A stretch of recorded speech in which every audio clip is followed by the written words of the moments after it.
Good morning and welcome to former Senator Dan Quick, legislative candidate for District 35.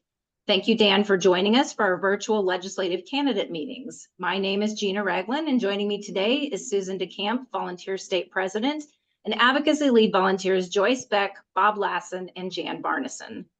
Dan, we appreciate your taking the time to meet and discuss issues of importance to the 50-plus voter and their families in Nebraska. As a reminder, this meeting is being recorded and will be shared with AARP members across your district prior to the election. Starting out, Dan, if you want to take a few minutes, up to like 5 minutes, and give us a little background about yourself and your campaign, that would be great. And then once we've completed that portion, we'll move into the questions. So I'll hand it back to you, Senator. Okay, yeah, thank you. And thank you all for having me on here. My background is I worked at a power plant for 28 years before I was ever in politics. I was a welder there, so I always want to be a voice for working families. I'm currently retired. I'll be 67 this year. I'm already on Medicare and Social Security, so I'm all set. And so is my wife. She's a retired nurse. As far as my campaign goes, we've been knocking doors pretty steady. We're over 9,800 doors, just my wife and I, that we've knocked. So we're on our second time over the district, and I think, I don't know if you need to know this or want to know this, but we've raised over $200,000 for our campaign, so we're working hard on that too as well. So, but it's been great going to doors and visiting with people. That's the best way to campaign. Talk to them one-on-one, and they feel more comfortable about asking questions or expressing their concerns. So, but anyway, thank you for having me here. Thank you, Senator Quick. Appreciate that, and welcome back to the campaigning arena. We have provided you again with a set of 3 questions pertaining to the 50-plus in Nebraska. Again, these are issues that we hear from our members directly that affect them and are important to them, and that's why we're working on them. As I said, we're trying to allot about 5 minutes for each of the questions. So we'll begin with question number 1, which is health, caregiving, and home and community-based care, and Joyce Beck is going to take that. So go ahead, Joyce. Good morning, Dan. Thank you for taking the time to meet with us. Yeah, good morning. Good morning. 84% of Nebraskans over 45 say that staying in their homes as they get older is extremely important to them. Home and community-based services and healthcare agencies on aging, and area agency on aging become important assets to caregivers as they care for loved ones. Home care not only meets the needs for our loved ones, but it also provides relief to an already strained long-term care industry. So this morning, I have 2 questions for you. What would you do to protect and/or expand the home and community-based programs, particularly recruitment and retention of a significant workforce and adequate funding for the programs and services that older Nebraskans and their families rely on?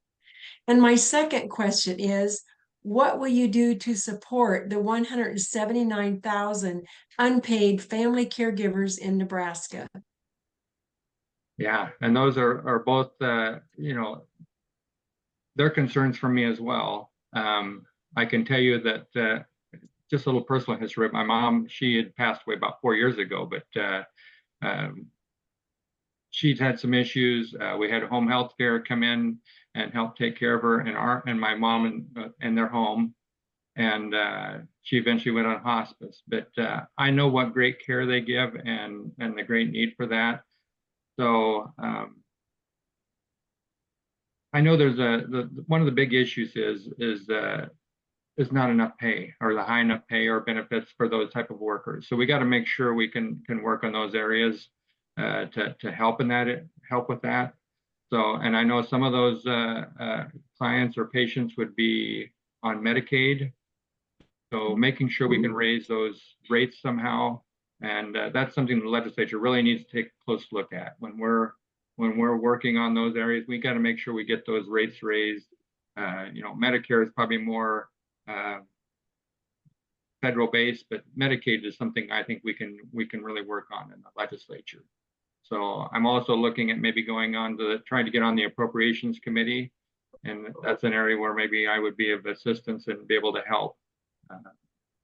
But I would rely on your expertise to try to help me, direct me in the ways that we need to get to where we can address those issues. So I don't know if I answered your questions precisely, but that's kind of how I feel.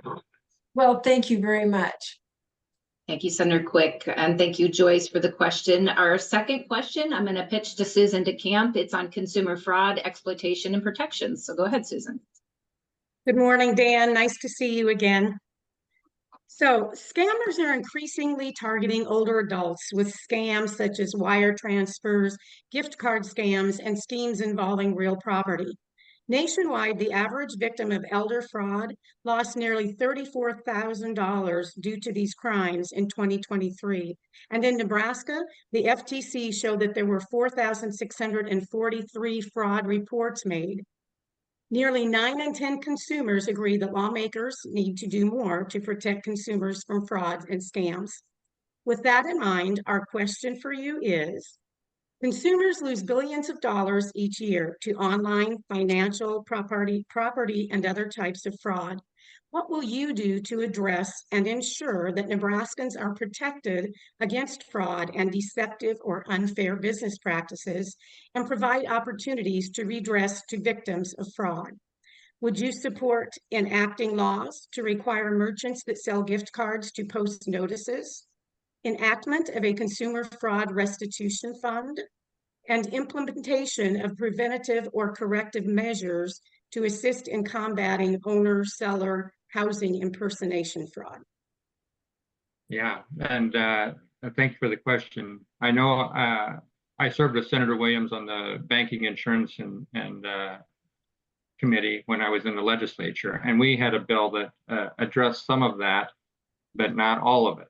So I know it was more notification of family members if someone would, try to access their bank account to send money. So I am in favor of trying to increase those laws to try to prevent that from happening, because I know I get emails or text messages all the time. I haven't received so many calls lately, but my wife gets them every once in a while. So, and I know I've had some of my family members and an aunt and my dad received a call. So saying they were a family member and wanting money. So these are all types of things we need to address, because people are being taken advantage of, and I'd be willing to work on any of those areas. Great. Thank you, Dan. Thank you, Senator Quick, and thank you, Susan, for the question. Our last question is going to be coming from Bob Lassen, and it's on helping people stay in their homes and communities, and kind of talks about our livable community concept. So go ahead, Bob. Dan, it's good to see you again. Yeah, good to see you. AARP's goal is to allow people to age in place, to stay in the same community. We want to deal specifically with zoning obstacles, that prevent different types of housing available, and certainly property tax also. So the question I have today is actually two-phase. Nebraskans over 65 are the fastest growing segment of our population, and research shows that most want to remain in their homes and communities as they age.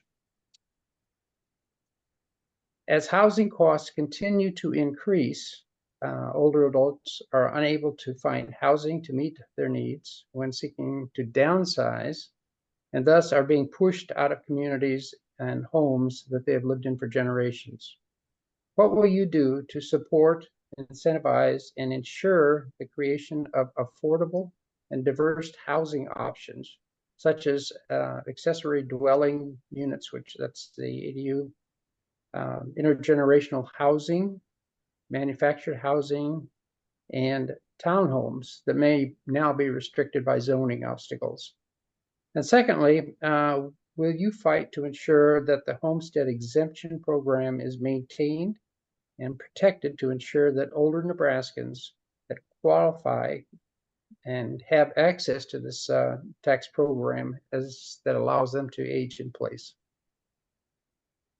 Yeah, And it's like on the homestead exemption, I've been talking to some people as I go door to door as well. And one of the things that I'd like to see happen is some of the requirement for income, see that increase a little bit to help more older Nebraskans stay in their homes, and then get that property tax relief. I think that's really important. I've also, going door to door, we've been to some low income housing where people can still stay in. It wouldn't be their original home, but they're staying in a place where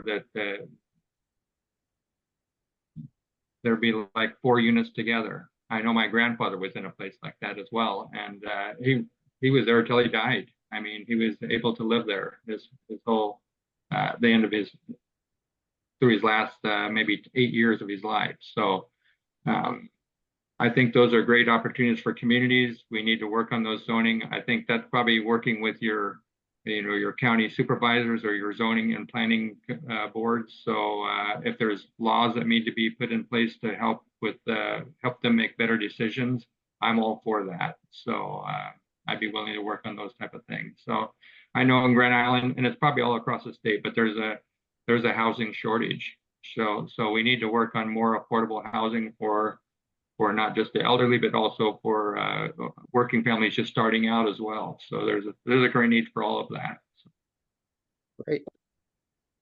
Well, and Senator, I know in your previous time in the legislature, you did work on a lot of some of these housing, zoning, those types of issues. So we do appreciate your leadership on that, and of course supporting that concept. So thank you for your answer on that, and again your ongoing advocacy.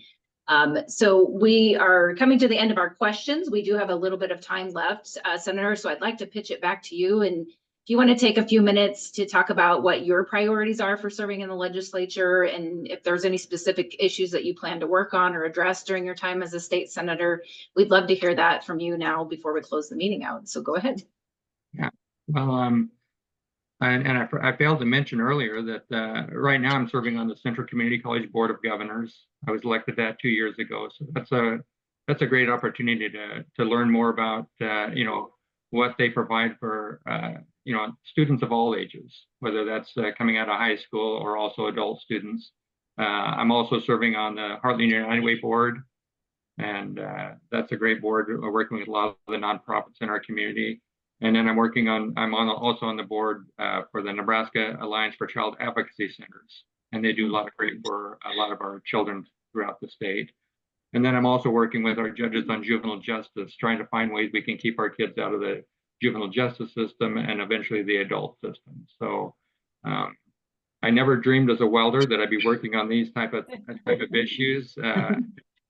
But it's really been great, and for me, it's about learning and helping my community. So I really love helping people, and these are ways that I can help them. So probably as priority, for me, especially working with the juvenile justice, trying to find ways we can keep kids out of the juvenile justice system has really become important to me, and some of that work is. I'm seeing that there's going to have to be legislation that's going to have to help in those areas. So, but anyway, well, thank you very much for having me here today. Thank you, Senator. I appreciate your time very much once again for visiting with us. Thanks for being flexible on coming over to a different Zoom link. We appreciate that. But most importantly, we wish you the best with your campaign. And thank you again so much for meeting with AARP today. Take care. It's good to see you out there again. Thank you, Senator. Yeah, Thank you. Thank you.